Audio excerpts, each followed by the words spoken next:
Xerox கடைக்கு ஒருத்தர் xerox எடுக்க போயிருந்தார். எடுத்து கொடுத்த ஜெராக்ஸ்ல ஸ்பெல்லிங் மிஸ்டேக் செக் பண்ணிட்டு இருந்தார். கடைக்காரருக்கு ஒண்ணுமே புரியல. என்ன பண்றீங்கன்னு கேட்டார். நீங்க எடுத்து கொடுத்ததுல எதுவும் மிஸ்டேக் வந்திருக்கான்னு நான் செக் பண்ணிட்டு இருக்கேன்னு சொன்னதுக்கு கடைக்காரர் சிரிச்சுக்கிட்டே சொன்னாரு, நீங்க ஸ்பெல் செக் பண்ணணும்னா ஒரிஜினல்ல தான் பண்ணணும், ஜெராக்ஸ்ல இல்லைன்னாரு. இதைத்தான் நான் சந்திக்கிற எல்லா பேரண்ட்ஸ்க்கும் சொல்றேன்.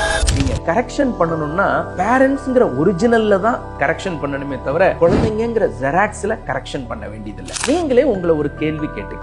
உங்க குழந்தைகளுக்கு எத்தனை விஷயத்துல நீங்க குட் எக்ஸாம்பிளா இருக்கீங்க, எத்தனை விஷயத்துல பேட் எக்ஸாம்பிளா இருக்கீங்க? உதாரணத்துக்கு நீங்க தொப்பையோட தான் இருக்கீங்கன்னு சொன்னா உங்க குழந்தைக்கு நீங்க பேட் எக்ஸாம்பிளா இருக்கீங்கன்னு அர்த்தம். ரெகுலரா ஜிம்முக்கு போறீங்கன்னு சொன்னா உங்க குழந்தைக்கு நீங்க குட் எக்ஸாம்பிளா இருக்கீங்கன்னு அர்த்தம். நீங்க எப்ப பார்த்தாலும் மொபைல் தான் பார்த்துட்டு இருக்கீங்கன்னா உங்க குழந்தைக்கு நீங்க பேட் எக்ஸாம்பிளா இருக்கீங்கன்னு அர்த்தம். அதிகமா புத்தகங்கள் படிக்கிறீங்கன்னு சொன்னா உங்க குழந்தைக்கு நீங்க குட் எக்ஸாம்பிளா இருக்கீங்கன்னு அர்த்தம்.